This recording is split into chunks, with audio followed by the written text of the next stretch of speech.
Welcome to the Cabinet of Creepy. Some people think a story is just something fun before bed. Something to fill a little time on a rainy day or distract you from being a nuisance for a little while. But a great story, a real story, will make you think. It will take you to another world or another time. A great story could lift your spirits or chill you to the bone.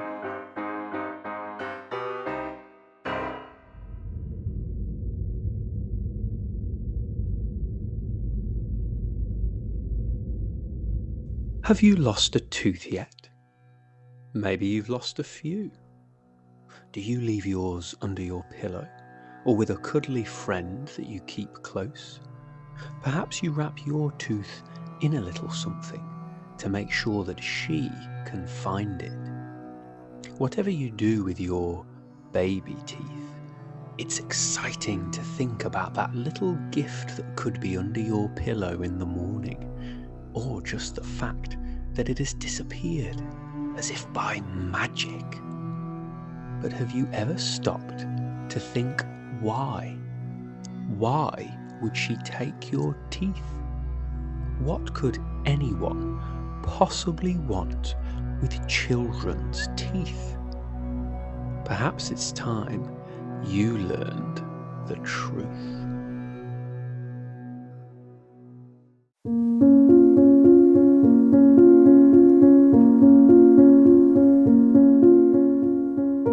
Some time ago, quite some time, before children had toys and distractions that buzz and beep, flash and whirl, a time when children would spend more time with sticks and stones than staring at funny little lights in funny little boxes, there was a very clever little girl. The kind of little girl who knew how to get her way with a smile timed just at the right moment. And what a smile it was! This little girl could get away with murder with that beautiful smile. Well, perhaps not murder, but at least a decent robbery or mugging. But there was a problem. Such a clever little girl who was used to playing little tricks to get her way, telling little white lies and using that smile for sweets, treats and cuddles, thought there was nothing she couldn't get away with. And this little girl had a little laziness about her in a way that some of you might. She would not brush her teeth. Why? Because children just won't sometimes. I'm sure there's times you've told a sneaky white lie about having brushed your teeth when really you just ran your toothbrush under the tap. Something so small can feel like such a chore. Perhaps like you, this little girl was so clever and tricksy that she never brushed her teeth. Now, for any other child, this might not have been a problem. But for this little girl with that smile, that smile of perfectly identical teeth, all dimples, bright eyes, and the cute wrinkle of her nose. With that smile, it most certainly was a problem. Having such clever, smiling methods to get her way all the time meant that she ate an unusually large amount of sweets. And we all know what sweets do to teeth, don't we? Of course, her parents, her teacher, and even a passing traveller had told her how important it was to keep your teeth clean. But to the little girl, it was all a game. Why should she brush her teeth? She never did. and yet she had a smile that could brighten a room or melt the iciest of hearts. That smile would even make a troll blush as he felt love for the first time. But then came the problem.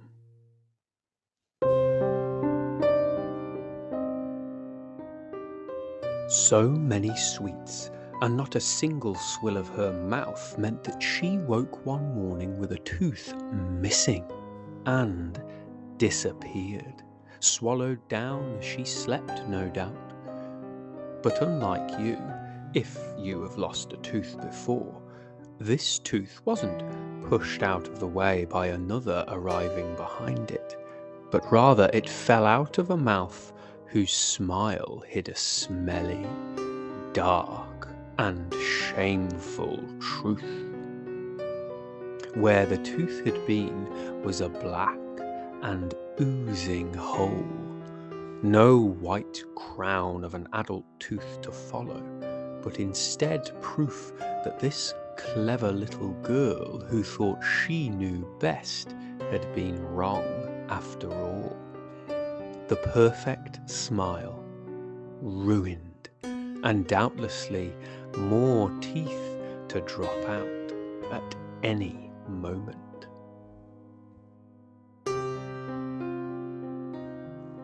Finally, the little girl was honest with her parents about her dental deception, coming clean, unlike her teeth, about the state of her smile. Shocked, her mother took a closer look, only to be startled by the smell of her dear daughter's breath, quite astonishingly dreadful, and aghast to find many more of her teeth wobbling this way and that as she opened her mouth for inspection. But here the little girl's problem became worse. Her parents weren't rich, quite the opposite in fact, and this meant that seeing a dentist or a doctor was quite out of the question. There was no hope for them to save their little girl's smile. Even if she were to brush now, it would have only caused more teeth to drop out from her gums. It was at this moment that the little girl's parents had quite the stroke of luck. Or so they thought.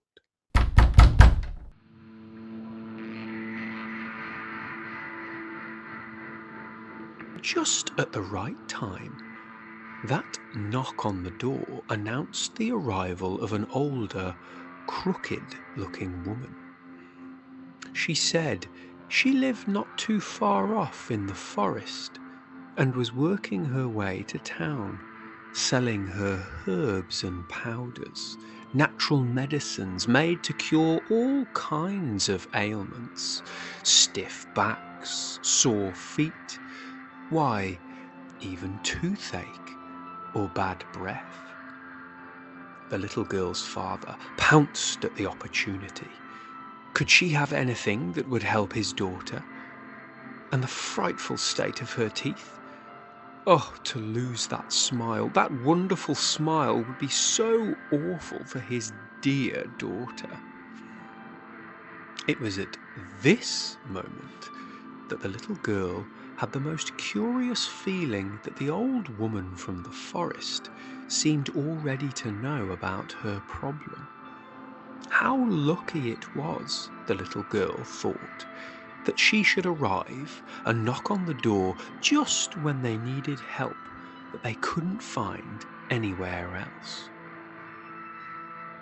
But before the little girl could dwell on these thoughts for too long, the old woman smiled a strange smile, looking right into the little girl as she stepped forward and peered into her mouth, which the little girl hadn't even realized that she'd opened. This she could fix, the woman said, smiling a smile that was very unusual. Her teeth certainly were not perfect. In fact, they almost seemed a little brown, and it was almost as if she was enjoying the predicament the little girl and her parents found themselves in. The old woman turned to the little girl's father, saying simply, "Payment?" To which the father flapped and fumbled about how poor the family were and that he had little he could pay with. The woman asked for but a single coin. The value didn't matter, she said, as long as she could receive some form of payment, no matter how small. She looked back to the little girl now as she said, "Payment must always be made." The little girl suddenly felt that perhaps losing a few more teeth wouldn't be so bad after all. Her father, however, pulled a golden coin from a drawer, the most valuable one that he had, and handed it to the woman from the forest. She smiled that rather sickly smile again, and then did something so bizarre and disturbing that it was all the little girl's mother could do to stop herself from fainting. The old woman reached into her own mouth and pulled, quite without any struggle, one of her own teeth. Brown and strangely sharp seeming, the tooth seemed to be much smaller by the time it reached the father's hand.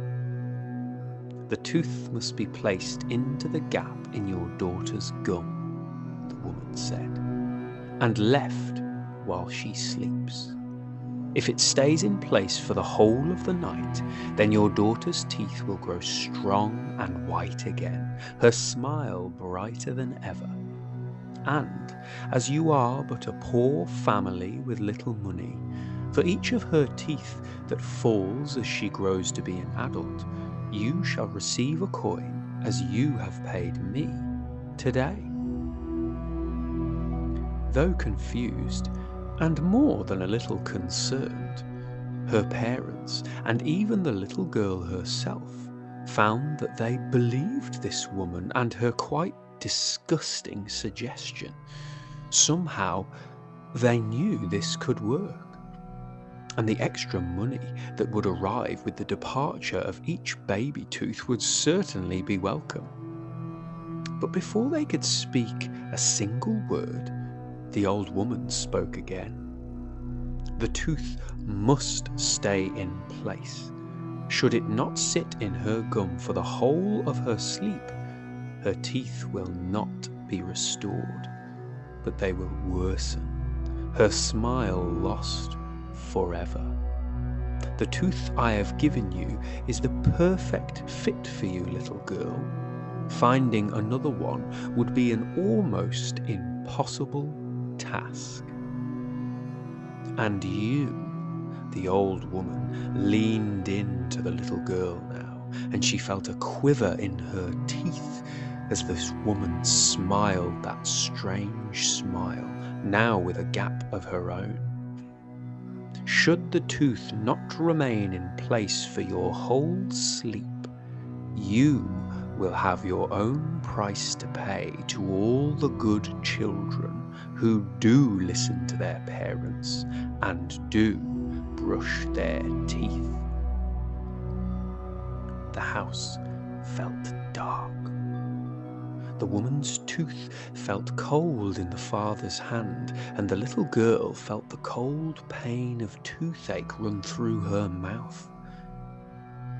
And then their front door thumped shut, with a memory of a handshake, thanks and goodbye from the old woman, without it seeming to have actually happened. How odd, the little girl thought, but as soon as the woman had left, everything felt quite normal again. In fact, the clever little girl felt happy. She knew her smile could be put right, and she felt quite confident that she knew a better way to go about it.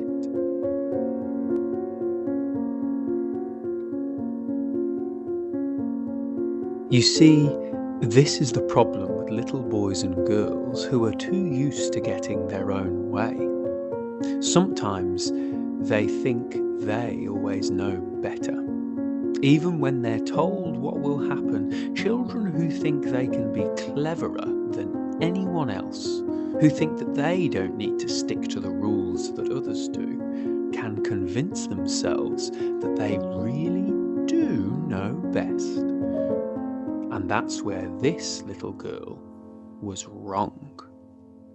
You see, the little girl thought she could trick her parents. She thought she could even trick the old woman from the forest and still get her way. And that is why, when her mother put her to bed and gently pressed that strange cold tooth into the gap in the little girl's gum, instead of just going to sleep, the little girl waited until it was quiet and slipped the tooth out of her mouth. She would hide it under her pillow until morning, placing it back in her mouth when she woke, without her parents or the old woman from the forest ever knowing. This tooth was brown. It tasted strange and felt so cold and heavy in her mouth. Far better to trick the grown-ups and still get what she wanted. Her beautiful smile and a shiny gold coin for all of her teeth as they fell out. But there's no tricking magic. In the morning, when the little girl woke up, all of her teeth were gone. Not a single one remained in her mouth or on her pillow. They had all disappeared, replaced instead with the same foul-smelling black holes that she found when the first tooth had fallen. The little girl panicked, reaching under her pillow for the tooth the old woman had given her. But it was gone.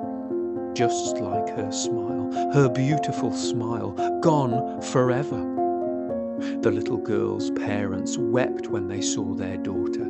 They cried out that the old woman must have tricked them. But the little girl admitted that in fact she had tried to trick everyone. Why, oh why, couldn't she have just brushed her teeth, her parents pleaded.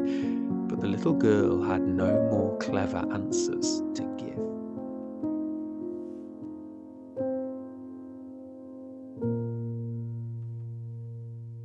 In their desperation, the little girl's parents sold everything they had to pay for dentists and doctors to try and restore their little girl's beautiful smile. But it was all in vain. There were simply no teeth there.